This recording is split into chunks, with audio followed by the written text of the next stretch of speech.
नमस्कार। इस वीडियो में हम निरुक्त का अध्ययन कर रहे हैं।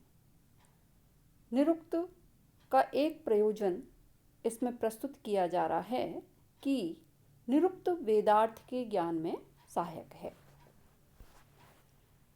देखिए, अथापि इदम अंतरेण, इसके अतिरिक्त इस अर्थात निरुक्त के अंतरेण अध्ययन के बिना मंत्रेषु अर्थ प्रत्ययो न विद्यते, मंत्रों के अर्थ का ज्ञान नहीं होता है। अर्थम अप्रत्यतो तथा अर्थ को न जानने वाले न विद्यते, व्यक्ति को शब्दों के जो अत्यंतम स्वर संस्कार उद्देश्य, जो स्वर और संस्कार का अत्यधिक अथवा भली भांति निर्णय नहीं हो पाता है। ये कह रहे हैं कि इसके अतिरिक्त अर्थात जैसा कि इससे पूर्व आपने वीडियो में देखा कि सभी शब्द धातुज हैं अथवा सभी शब्दों को धातुज मानते हुए जो शब्द हैं उनके अर्थ का ज्ञान कराना निरुक्त का एक उद्देश्य है।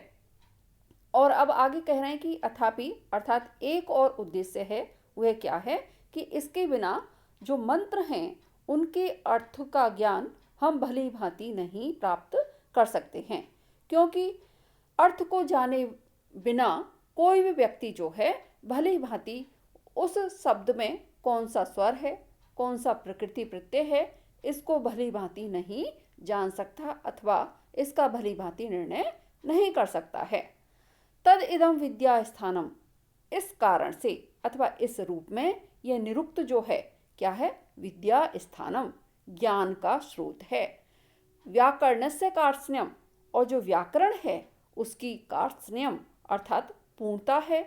स्वार्थ साधकचा तथा स्वार्थ अर्थात मंत्रों की व्याख्यान अथवा मंत्रों के व्याख्यान का भी क्या है, साधक है। इसकी व्याख्या देखिए इसमें शब्द आया अथापि।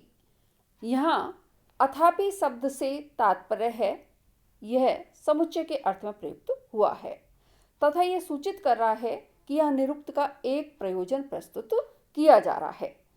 पहले यह कहा जा चुका है कि गार्ग्य को छोड़कर अन्य सभी निरुक्तकार जो हैं उनका यह सिद्धांत है कि सभी शब्द क्या हैं, धातुज हैं। यह कथन इस बात की पुष्टि करता है कि निरुक्त का यह एक प्रयोजन है। वह सभी कठिन वैदिक शब्दों का निर्वचन बताए। इस पूर्व निर्दिष्ट प्रयोजन की दृष्टि से ही यास्क ने यहाँ पर क्या किया है, तथापि का अथवा अथापि का प्रयोग किया है। अभिप्राय यह कि निरुक्त के अध्ययन का प्रथम प्रयोजन यह है कि उसके अध्ययन से दुरु वैदिक शब्दों के निर्वचन में सहायता मिलती है, और दूसरा प्रयोजन क्या है, निर्वचन के द्वारा वैदिक मंत्रों के अर्थ का ज्ञान होता है। यहाँ अथापि के पश्चात प्रयुक्त क्या है, इदम शब्द है। इदम शब्द का तात्पर्य है यह निरुक्त शास्त्र अर्थात निरुक्त शास्त्र के अध्ययन के बिना, इस शास्त्र में निपुणता प्राप्त किए बिना मंत्रों में निहित विविध जो अर्थ हैं उनका ज्ञान नहीं हो पाता है। निरुक्त में इस निरुक्त ग्रंथ के लिए भी निरुक्त शब्द का प्रयोग नहीं दिखाई देता है। अब कह रहे हैं कि जब तक जो मंत्रेषु अर्थ प्रत्ययो न विद्यते अर्थम अप्रत्यतो, अर्थात जब तक मंत्रों के अर्थ का ज्ञान नहीं होता तब तक उनमें जो प्रयुक्त कठिन शब्दों के स्वर और संस्कार अर्थात प्रकृति प्रत्यय जो हैं उनका भली भांति ज्ञान करना भी क्या हो जाता है, कठिन हो जाता है। यह ठीक है कि स्वर तथा संस्कार के ज्ञान से शब्द के अर्थ का निर्णय होता है, पर यह बात भी काफ़ी हद तक ठीक है कि स्वर तथा संस्कार को ठीक ठीक कल्पित तभी किया जा सकता है जबकि मंत्र के अर्थ आदि का कुछ हमें क्या हो, ज्ञान हो, क्योंकि एक ही शब्द एक ही प्रसंग में दूसरे प्रकार के स्वर तथा संस्कार को अपना सकता है तथा उससे भिन्न प्रसंग में दूसरे स्वर तथा संस्कार से युक्त पाया जा सकता है। यहाँ अप्रत्ययता अप्रत्ययता शब्द जो प्रयुक्त हुआ है, शब्द प्रति उपसर्ग पूर्वक ई धातु से क्षत्रिय प्रत्यय और उसके बाद नए समास करके षष्ठी विभक्ति एक वचन में प्रयुक्त हुआ है। इस प्रकार से ये जो मंत्र हैं ये उसके क्या है, अर्थों की ज्ञान में सहायक है। इसलिए इसको क्या कहा गया है, विद्या स्थानम, अर्थात ज्ञान का स्रोत, वेद विद्या या वैदिक ज्ञान का स्थान इसको कहा गया है।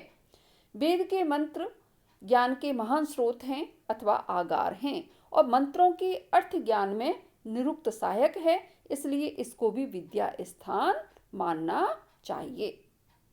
इसके अतिरिक्त ये और बता रहे हैं कि व्याकरणस्य कार्ष्ण्यम, व्याकरण की परिपूर्णता भी निरुक्त के अध्ययन से ही होती है, क्योंकि व्याकरण तो केवल कुछ यौगिक या योग रूढ़ी शब्दों में प्रकृति प्रत्यय का प्रदर्शन करता है, जबकि निरुक्त सभी शब्दों के प्रकृति प्रत्यय के विभाजन, उनके निर्वचन की शैली बताता है तथा अनेक शब्दों के विविध निर्वचन भी प्रस्तुत करता है। वस्तुतः व्याकरण के सीमित नियमों का यहाँ बहुत ही व्यापक क्षेत्र में उपयोग किया जाता है। कार्ष्ण्यम शब्द कृत्स्नस्य भावा, इस अर्थ में कृत्स्न शब्द से श्वन प्रत्यय करके निष्पन्न होगा, इसलिए इसका अर्थ है पूर्णता। पर इन प्रयोजनों के साथ साथ निरुक्त स्वार्थ का भी साधक है, अर्थात अपने प्रमुख प्रयोजन वेदार्थ का भी क्या है, वह साधक है।